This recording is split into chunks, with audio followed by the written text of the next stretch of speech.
Hi guys, my name is Sanjay Gupta. I'm a cardiologist in York, and over the past few months, I've done a series of videos on the subject of ectopics, PVCs, PACs, and I've made lots of friends. And a few of the people I know from Facebook have asked me to do a video on ectopics and their relationship to hormones, particularly in women.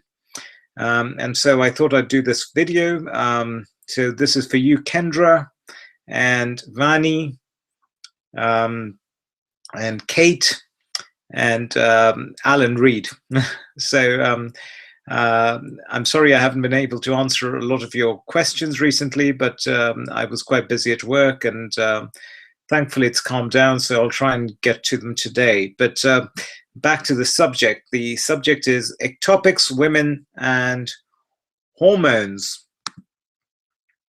Okay, so I did a little bit of research on this, and because I wanted to try and back anything I say up with some evidence, and so I found a nice scientific paper on the subject of sex-specific triggers for right ventricular outflow tract tachycardia. Now, a lot of the benign ectopics originate in the right ventricular outflow tract. So what applies to this paper also, what applies for right ventricular outflow tract tachycardia also applies for ectopics coming from the right ventricular outflow tract. So the majority of ectopics. Okay. Now, basically what happened is this paper was published in a journal called Electrophysiology. Sorry, I'm not sure, actually, let me tell you what, no, sorry, this paper was published in the American Heart Journal in 2000, and it was by a guy called Marchlinsky and Zado, Z-A-D-O, okay? And what they did was they interviewed 34 women and 13 men who had been referred for ablation of their ectopics, which were arising from the right ventricular outflow tract. And what they did was they wanted to find out if there were any predictable exacerbating features or factors for the ectopics. So they asked these men and these women, what brings your ectopics on? Are there any particular things that bring on your ectopics? And they were particularly interested in knowing about exercise, about stress, about caffeine, about fatigue.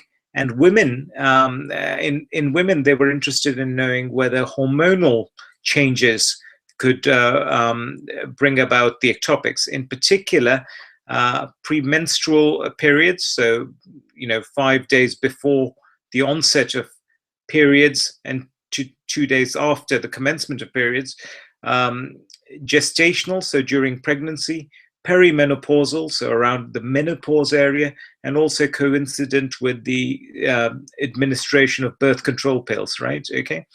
And it was very interesting because in women, 59% of women recognized that hormonal changes were responsible for their ectopics. So 59% of women said, either, and by far the commonest was menstruation, but also menopause, and sometimes, and also pregnancy, but by far the most common was menstruation, and 59% said yes, it is hormonal changes, or around about that period of, around about that time of the month when I'm about to have my periods, that's when I get a lot of ectopics. Whereas in men, they mainly noticed that it was exercise, stress, or caffeine. So 92% of men said, oh, exercise, stress, or caffeine, whereas only 41% of women said it was due to exercise, stress, or caffeine, and the majority of women said it was due to hormonal fluxes. So hormones have a very definite role in causing ectopic beats. Okay, for a lot of women, it seems that it happens around about 2 days before the period starts, so the menstruation starts, and it generally settles down after about another 2 days or so. Okay. In those women who are sort of perimenopausal, You can get more ectopics at that time, and they tend to settle as you achieve established menopause. But in those people, in some of those women, they had an ablation and that sorted their problem out, particularly when it was perimenopausal. Very few people commented on birth control pills causing the ectopics, but in one patient, she actually had to come off the tablets altogether because it was causing her ectopic. So, birth control pills can also cause ectopic beats. The question then is, well, why hormones? What is so special about these hormones that makes you have more ectopics? And there is no definite answer, but there have been some hypotheses. Okay. It is unlikely that it's just because of estrogen, because we have seen that in times when you have low estrogen, such as perimenopausally, you can get ectopics, as well as when you have high estrogen levels. But they do think that it may be that estrogen inhibits uptake of calcium in the heart, and that can cause an increased predisposition to heart rhythm disturbances. Another possibility is that there is an increased sensitivity to circulating hormones, so catecholamines, which are the stress, flight or fight hormones in the body. When you are in a state of hormonal flux, then the sensitivity to these hormones can be reduced, and therefore the heart responds more readily to these hormones. So you can get a heightened sensitivity. Having said that, it can just be, not everyone gets this, so some people have a predilection for this, but usually if you have something else going on, if you're a very anxious person, or if you have a particularly increased amount of blood loss or anything like that, then that can precipitate the problem even more. So the answer to the question is very definitely hormonal fluxes play a major role in propagating ectopics and palpitations in women, all hormonal states, including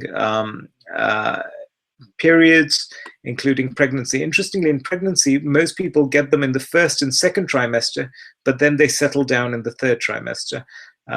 What else can I tell you? Menopause can do it. Birth control pills, if you're taking birth control pills, well, that could be a precipitant as well. I hope this was helpful and answers the question. I'll try and do some more reading, and as I find more, I'll let you know. But in the interim, I wish you well. If you, I'm sorry I haven't been able to answer your messages, but if you do need to contact me, please do so through my website, because that's, that I definitely check that more often than I check my Facebook page.